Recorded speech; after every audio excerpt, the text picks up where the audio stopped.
अजीज़ दोस्तों, अस्सलाम वालेकुम, नमस्ते, सत श्री अकाल, जय जिनेंद्र, गुड आफ्टरनून। अजीज़ दोस्तों, शुरू करते हैं एक सवाल से। एक दोस्त हैं, उन्होंने ये भेजा है कि नोस्ट्राडामस किताब जो है उसकी इंटरप्रिटेशन के मुताबिक डोनाल्ड ट्रंप जो है वो वर्ल्ड वॉर 3 का की प्लेयर होगा। तो कोई डाउट आप इस पे क्लियर कर सकते हैं? तो देखें, मैंने ये किताब तो नहीं पढ़ी है, ठीक है, लेकिन जहाँ तक डोनाल्ड ट्रंप का ताल्लुक है तो डोनाल्ड ट्रंप को हटाया ही इसी बुनियाद पे किया था कि वो काफ़ी चीज़ें क्लियर कर रहा था। अब जो गंदगी होती है ना, बहुत ज़्यादा जमा हो जाए ना, तो उसको क्लियर करने में भी ज़्यादा तकलीफ़ होती है। जब अपीजमेंट इस हद तक हो गई कि आज पूरे यूरोप में 3-3 लाख 2-2 लाख लोग एक्सट्रीमिज़म के मुजाहरे कर रहे हैं, प्रोटेस्ट कर रहे हैं, अमेरिका में ये सब चीज़ें, वो जिस देश में आके पनाह ली थी वो अपनी औकात भूल गए। मैं जब सऊदी अरब और पाकिस्तान से लुटा पुटा आया था इधर यूरोप, तो इन्होंने मेरे साथ ऐसा सलूक नहीं किया जैसा सलूक पाकिस्तान में अपने पाकिस्तानियों के साथ होता है। इन्होंने मुझे मान दिया, सम्मान दिया, मुझे रहने की जगह दी, मुझे जॉबलेस अलाउंस दिए, मुझे पूरा सपोर्ट दिया। जितना यहाँ के लोकल रेसिडेंट्स का था वो दिया, पूरी आज़ादी दी, नेशनैलिटी दी, जिस पे मैं पूरी दुनिया में दंदनाता फिरता हूँ। तो फिर मेरी ये एहसान फरामोशी होगी ना कि अब मैं आके कहूँ कि नहीं जी, तुम अपनी यूरोपियन कल्चर छोड़ो और हमारी इस्लामिक कल्चर में आ जाओ, बुरके पहनो। अब मुझे अगर बुरके पसंद हैं या मैं जिहाद की तरफ हूँ तो फिर मैं जाऊँ ना उधर, अपने इस्लामिक देश हैं, इतने 57 इस्लामिक देश हैं, मैं उधर जाऊँ। तो ये ज़्यादती है। तो इतनी गंद हमने जमा कर ली है अमेरिका और यूरोप में कि अब इनको ये गंद साफ करने के लिए काफ़ी मसले होंगे।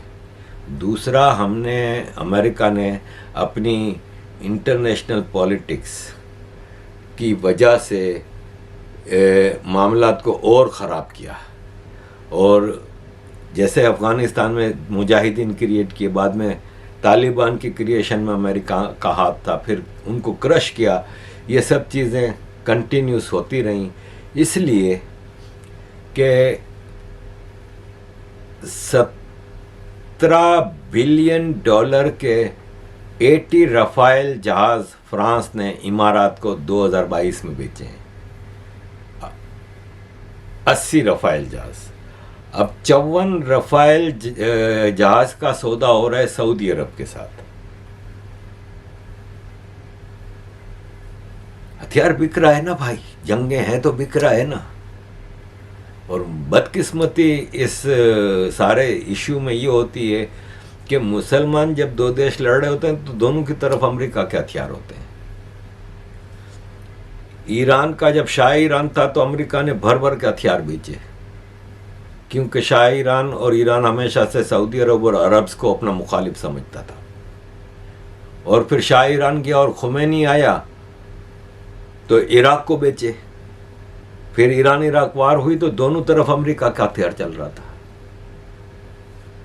इसी तरह फिर इराक पे जब हमला किया तो इराक से भी अमेरिका का मुकाबला अमेरिका के हथियारों से कर रहे थे।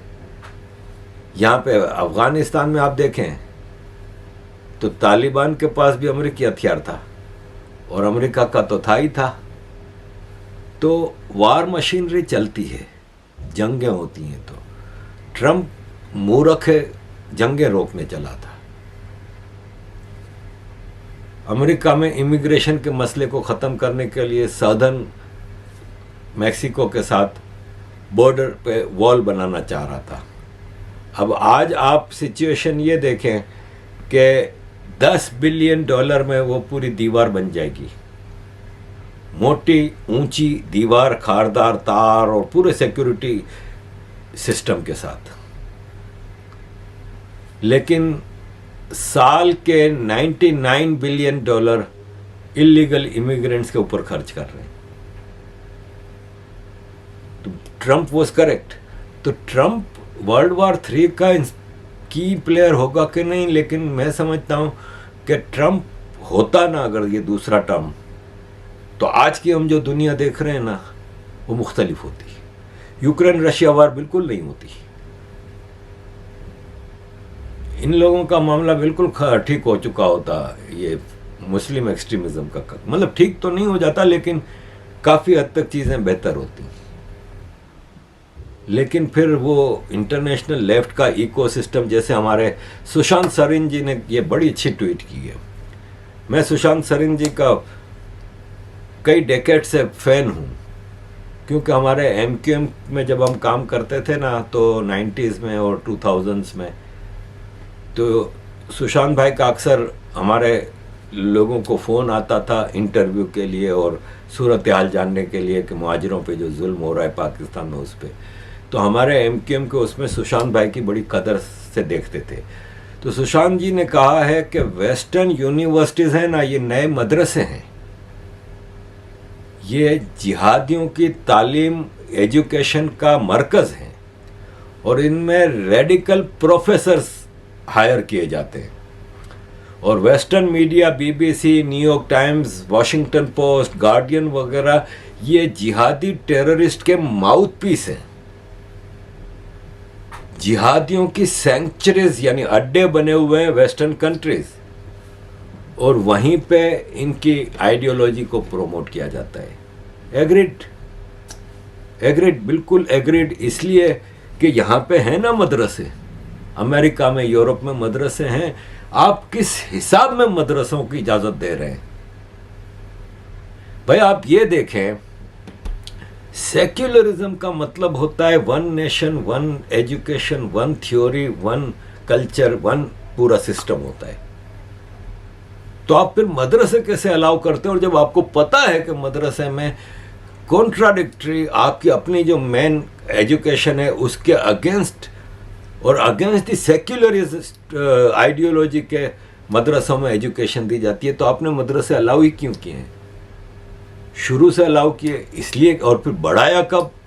शुरू में इतने मदरसे नहीं थे, 70s में 60s में नहीं थे। ये तो मोहम्मद बिन सलमान ने बताया ना न्यूयॉर्क में अपने इंटरव्यू में आज से 3-4 साल पहले कि 79 में अफगानिस्तान में वार शुरू हुई तो मुजाहिदीन को पूरी दुनिया से हायर किया गया, और आगे पता था कि ये जंग लंबी चलनी है, तो फ्यूचर मुजाहिदीन क्रिएट करने के लिए मदरसे कायम किए गए। और ये मदरसे खाली उधर नहीं कायम हुए पाकिस्तान अफगानिस्तान में, ये यहाँ पे जितनी मस्जिदें और मदरसे हैं आधी से ज़्यादा सऊदी अरब के पैसे पे बनी है, और ये सब 70s, 80s, 90s में बनी है और मदरसे बने हैं। मुसलमान का हर बच्चा मदरसे जाता है। मदरसा epicentre of hate education है, उसमें आपको लाजमी सिखाया जाता है नॉन मुस्लिम के खिलाफ आपको नफरत करना। तो ये अगेन कि ट्रम्प होता तो शायद चीज़ें बेहतर होती, लेकिन बहरहाल एक ट्रम्प से कुछ नहीं होता, और ट्रम्प होता भी तो 4 साल के लिए होता, फिर 2 टर्म हो जाता इसके पूरे, तो फिर कौन आता? तो इसलिए, और फिर आप ये देखें कि ट्रम्प के ऊपर सबसे ज़्यादा इस वक्त जो केसेस बन रहे हैं और आरोप लगा रहा है, कौन लगा रहा है? ट्रम्प का अपना वाइस प्रेसिडेंट माइक पेंस। तो उसकी अपनी अकेले एक अच्छे आदमी होने से वो नहीं होता। अगर खाली मोदी जी अच्छे होते ना तो इंडिया की तरक्की इतनी अच्छी नहीं होती, लेकिन मोदी जी के पास एक अच्छी टीम है। चाणक्य जी हैं, अमित शाह जी हैं, अजीत डोवल साहब हैं, जयशंकर जी हैं, हमारी सुषमा स्वराज जी होती थी, फिर अब जयशंकर जी, राजनाथ जी हैं, आप नीचे अधिकारी जी हैं, ससोदिया जी हैं। मतलब आप देखें तो पूरी कैबिनेट अच्छे लोगों पे है जो कि काम पे बिलीव करती है। फिर योगी जी महाराज हैं। तो इसी तरह ट्रम्प के पास कोई अच्छी कैबिनेट नहीं थी। ट्रम्प का दौर तकलीफों में ही रहा, और अकेले ट्रम्प से मामलात कुछ भी नहीं हो सकते थे। वर्ल्ड वॉर 3 या जितनी भी ये जंगें हैं, अब अगर आप देखें तो दुनिया जंगों में ही तो पड़ी है ना भाई। पिछले 25-50 साल में दुनिया में जंगें तो चल ही रहे हैं। अब आप इसको वर्ल्ड वॉर 3 का नाम दें कि ना दें? भाई 30 मुल्कों का अलायंस नेटो इराक में भी लड़ रहा है, लीबिया में भी लड़ रहा है, सीरिया में भी लड़ रहा है, अफगानिस्तान में भी लड़ रहा है। तो फिर ये वर्ल्ड वॉर नहीं है तो क्या है? लिमिटेड लेवल पे। अब अगर ये बड़े लेवल पे आती है करंट सिनारियो में, तो नहीं, आई डोंट थिंक सो कि ट्रंप, मुझे नहीं लगता कि अब उसका कोई रोल रह गया है, क्योंकि ट्रंप मिसफिट है अमेरिका की वॉर मशीनरी के लिए, अमेरिका के कॉरपोरेट सेक्टर के लिए। कि ट्रंप सही नहीं है उनकी नज़र में, इसलिए उसको फारिग किया जाएगा, उसको नहीं आने दिया जाएगा, उसको इलेक्शन में मैं नहीं समझता कि मौका दिया जाएगा। अजीज़ दोस्तों, आगे बढ़ते हैं ज़रा क्रिकेट की तरफ। अब वही जो मैंने अभी आपको इतनी सारी चीज़ें बताई, इस्लामिक एक्सट्रीमिज़म, मदरसा एजुकेशन, अब ये आपने पहले कभी देखा था? कभी आपने इस तरह नमाजें पढ़ते हुए ग्राउंड में कभी देखा था? इवन मुझे याद है जब सफ़ेद कपड़े में 70s और 80s में पाकिस्तान के खिलाड़ी खेलते थे, जावेद मियांदाद ने कब सेंचुरी बना के सजदा किया, इमरान खान ने कब 5 विकेटें लेने के बाद सजदा किया, जो आज शाहीन अफरीदी और रिजवान और जितने भी हैं फौरन सजदा करते हैं। ये एक्सट्रीमिज़म है और ये ड्रामेबाजी है, ये ज़्यादातर शो होता है। आप क्या समझते हैं, बाबर के चक्कर नहीं चलते लड़कियों के साथ? जितने गैर शरई काम है सब करते हैं ये साले। इमाम, इसका चाचा इंजमाम उल हक की वजह से ये टीम में बैठा होता है। कितनी लड़कियों के साथ इसकी बातें पकड़ी गई हैं। इस तरह जितने भी खिलाड़ी हैं सबकी अय्याशियाँ हैं, लेकिन दिखावे के लिए सजदे भी करना ज़रूरी है, नमाज भी पढ़ना ज़रूरी है, वरना साले हरामी हैं। अब आप ये बताएं कि अपना अफ़गानिस्तान के खिलाड़ी भी मुसलमान हैं, और देखा जाए तो पाकिस्तानियों से ज़्यादा कट्टर मुसलमान हैं। उनको कभी देखा है सजदा करते हुए? उनको कभी देखा है ग्राउंड में नमाज पढ़ते हुए? एनीवे, अजीज दोस्तों, मोहम्मद यूसुफ ने कहा है कि रिजवान है, वो बाबर है ना, वो मैच अफगानिस्तान से हारने के बाद बहुत परेशान था, और मैंने सुना है कि वो रो भी रहा था। और फिर पाकिस्तानी मीडिया ने जो इनकी खबर ली है, तो वो लेनी भी चाहिए, जाहिर है, ठीक है। तो उस पर पाकिस्तानी मीडिया ने ये खबर चलाई कि जो 3 सीनियर खिलाड़ी हैं ना, शाहीन शाह अफरीदी, बाबर और रिजवान की आपस में झगड़े हैं और टीम में ग्रुप बन दिए हैं। क्रिकेट बोर्ड ने फ़ौरन स्टेटमेंट दिया कि मीडिया को शर्म आनी चाहिए और टीम के बारे में नेगेटिव प्रोपेगेंडा चला रहे हैं, सब खुशल मंगल है। और फ़ौरन एक पिक्चर दिखाई गई जिसमें रिजवान, बाबर और शाहीन शाह अफरीदी मजाक मस्तियाँ कर रहे थे और आपस में गपशप मार रहे थे। लेकिन फिर इसके बाद मीडिया ने और ख़बरें निकाली कि बाबर ने अफ़गानिस्तान से हारने पे कहा कि ये हमारे बॉलर्स और फील्डर्स की गलतियों की वजह से हम हारे हैं। तो बैट्समैनों ने तो चांद चढ़ाए थे, बाबर ने तो 94 बॉल पे 74 रन किए थे।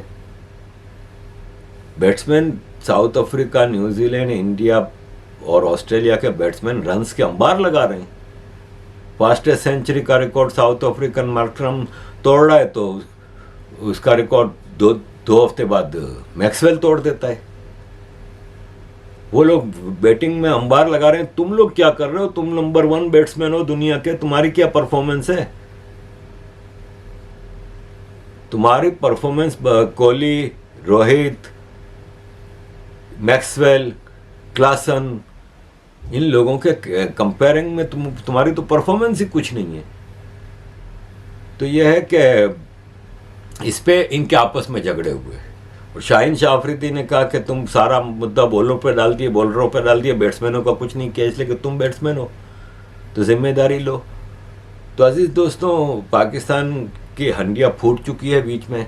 वसीम अकरम ने कहा है कि इनकी शक्लें देखो, ये खा खा के मोटे हो रहे हैं, इनसे भागा नहीं जाता, इनका फिटनेस टेस्ट 2 साल से नहीं हुआ। दुनिया की कोई एक टीम बता दें जिनका फिटनेस टेस्ट ना होता हो। वसीम अकरम ने कहा 2 साल से इनका फिटनेस टेस्ट नहीं हुआ, रोज़ का 8 किलो मटन खा जाते हैं ये। और फिर ये लोग शिकवा करते हैं कि जी हमें प्रोटीन नहीं मिल रहा, हमें बीफ नहीं मिल रहा। ओ भाई, इंडिया के कितने प्लेयर वेजिटेरियन हैं, और इंडिया की टीम में इतना ज़्यादा टैलेंट है कि अश्विन जैसा बॉलर बाहर बैठा है, हार्दिक निकलता है तो शमी को मौका मिलता है। बैटिंग में पीछे लाइन लगी हुई है, इतने हैं, तो बीफ पे ही सारा काम होता है। तो सब बहानेबाजियां हैं। वसीम अकरम ने एक और ब्लंडर मारा था, लफ्ज चमार यूज किया था उसमें। तो देखें अजीज दोस्तों, मेरी वीडियो अगर आप काफी अरसे से देख रहे हैं ना, तो मैंने भी, आपको याद होगा कि एक बार शुरू में कई साल पहले लफ्ज चमार यूज किया था। तो ये हमारी बेसिक एजुकेशन में है पाकिस्तान की। मैं हमेशा मदरसा एजुकेशन में ले आता हूँ ना हर चीज़, तो आप कहते हो कि शायद कि यार आरिफ भाई को पता नहीं क्या मसला है। ये बेसिक चीज़ें हैं। नफ़रत हम हमारे पाकिस्तानियों के, मतलब एक तो गालियाँ होती हैं ना, माँ की, बहन की, और यूथिया, मतलब जो गाली हैं ये सब हैं। एक जो गाली के नीचे के लेवल के अल्फाज हैं ना, उसमें चमार, भंगी, ये सब कहते हैं। ये तो मुझे भी किसी ने बताया था कि आरिफ भाई चमार बड़ा इंसल्टिंग वो है और ये कास्ट बेस्ड होता है। फिर मैंने भी गूगल पे जाके सारा चेक किया, तो मुझे भी बड़ा, और मैंने उसमें माफ़ी भी मांगी थी फिर अपनी वीडियो में। तो ये बेसिक एजुकेशन का हिस्सा है।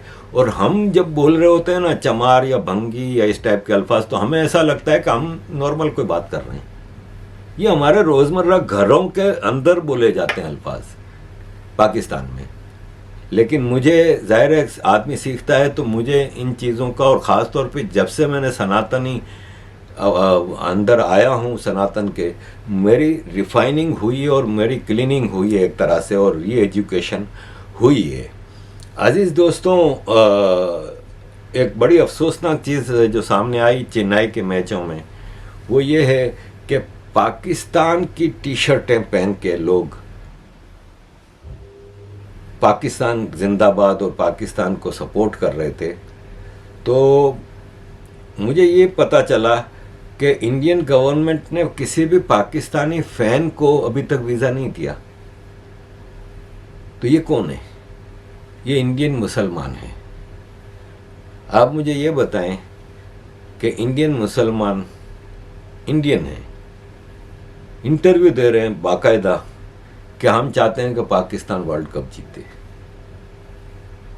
पाकिस्तान जिंदाबाद के नारे लगा रहे हैं, सपोर्ट कर रहे हैं पाकिस्तान को।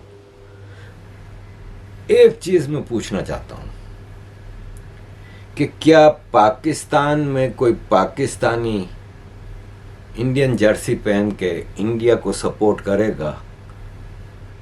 उसका क्या हाल होगा? एक यंग लड़का था 13, 14, 15 साल का, काफी पुरानी बात है, कई साल पुरानी बात है। उसने, वो कोहली का फैन था, तो वो विराट कोहली की जर्सी पहन के वो विराट कोहली की सपोर्ट में वीडियो शीडियो बनाई थी। ऐसा मुझे सही से पूरा वाकया याद नहीं। उस लड़के को उठा के लेके गए थे पुलिस वाले, और फिर उसके, वो ये बच्चा था जाहिर है, तो फिर उसके घर वालों ने और गारंटियां दी कि आइंदा ऐसा नहीं होगा। तो आप बताएं कि फिर मुसलमान और अरफा खानम शेरवानी और ये सब बातें करते हैं ना, जैसे अरफा खानम शेरवानी की ये ट्वीट पुरानी है, लेकिन कि अगर हमारा मॉडल स्टेट इजराइल जैसा टेररिस्ट कंट्री है, तो हमें अपने लिए गज़ा ढूंढ लेना चाहिए। इनके मतलब आप ये देखें कि इनकी ट्वीटें हमेशा एंटी इंडिया, एंटी हिंदू रहती हैं, कभी मुसलमान के टेररिज्म पे एक लफ्ज़ नहीं बोलती। ये राना और अरफा इस वक्त सुबह शाम गज़ा कर रही हैं। जब हमास ने अटैक किया तो इनकी एक ट्वीट नहीं आई। तो ये जो अंदर दुश्मन होता है ना, फिर अगेन मैं के मेनन की मिसाल दूंगा कि दुश्मन सिर्फ बॉर्डर के उस पार नहीं, देश के अंदर भी होता है, दीमक बन के जीता है। तो ये भारत के मुसलमानों को भी अपना, और फिर इसमें खाली मुसलमान ही नहीं है। अहमदाबाद में जब मैच होता है तो भारत माता की जय, जय श्री राम वगैरह बात होती है, वंदे मातरम होता है, इंडियन टीम को सपोर्ट किया जाता है, पाकिस्तान टीम की हूटिंग होती है। इस पे ये लेफ्ट का इकोसिस्टम पूरा शुरू हो जाता है कि ये हमारी संस्कृति नहीं है, हमारी कल्चर नहीं है, हम इस तरह की हरकतें नहीं करते, ये वो। अब चेन्नई के अंदर पाकिस्तान की जर्सियां पहन के मैच देख रहे हैं, यह आपकी संस्कृति है, यह आपकी देशभक्ति है। इंडियन झंडा ग्राउंड में नहीं ले जाने की इजाज़त थी। पुलिस वालों की वीडियो नज़र आ रही है, पुलिस को ऑर्डर था, पुलिस झंडे छीन लेती थी, जितने तिरंगे लेके जाते थे उनको छीन लिया जाता था। राहुल KL राहुल, लोकेश राहुल जो हमारा खिलाड़ी है, उसके पोस्टर बैन थे, इसलिए कि कर्नाटका से तमिलनाडु का मसला चल रहा है शायद पानी के ऊपर। अब आप मुझे ये बताएं कि इस पे किसी की कोई ट्वीट नहीं आई। तो ये है कि भारत के अंदर के दुश्मनों को पहचानना ज़रूरी है। ये हमारी एक बच्ची है, उनकी आप 1 मिनट की वीडियो देखें। मिस्टर अब्दुल्ला ने कमेंट किया है, लिखा है, ये फेक आईडी दिखाकर क्या बताना चाहती हो? मुस्लिम धर्म को बदनाम मत करो। देखो भाई, आईडी को तो छोड़ो, जो चीज पहले से ही बदनाम है उसको क्या ही बदनाम करो। प्रूफ के तौर पे ये वीडियो देख लो। मस्जिद में लड़की छेड़ते रंगे हाथ पकड़ा गया मौलवी, बेहद शर्मनाक। हवस का मौलाना लड़की को बहला फुसलाकर मस्जिद में ले जाकर कर रहा था गलत काम, तभी कुछ लोगों ने रंगे हाथ पकड़ लिया। ये देखो भाई, पटौदी की मस्जिद है, मौलाना पटौदी का मौलाना है ये, और एक लड़की के साथ गलत काम करता हुआ पकड़ा गया मस्जिद में। ये देखो, ये पटौदी की मस्जिद है, इसके साथ कर रहा है, कौन है वो? क्या कर रहा है? चुम्मा लिया है। देखा इस्लाम की कितनी इज्जत है। जिसको बचपन से खुदा की घर मानती थी उसमें ये सब होता है, और बात करते हो बड़े बड़े इज्जत और बेइज्जती की। जय श्री कृष्ण। अजीज दोस्तों, ये था आज का प्रोग्राम। आप सब दोस्तों का धन्यवाद, इतना मान सम्मान प्यार जो आप मुझे देते हैं। मुझे मयंक तिवारी का फ़ोन आया था कल कि एक साहब का फ़ोन आया, क्योंकि वो UPI में मोबाइल नंबर मयंक का सामने होता है, तो मयंक को एक साहब का फ़ोन आया और वो रिटायर्ड हैं और वो रो रहे थे मेरे लिए। तो मैंने मयंक को यही कहा कि यार, ये जो मान सम्मान और प्यार मिला है ये अनमोल है। पैसा तो हर आदमी कमा रहा है और गलत तरीक़ों से तो कैसा कितना कितना कमा रहा है, लेकिन ये जो प्यार और मान जो मिल रहा है ना, मैं बहुत आभारी हूँ भाई। मैं बड़ा भाग्यशाली हूँ कि मैं अपने भारतीय परिवार में हूँ।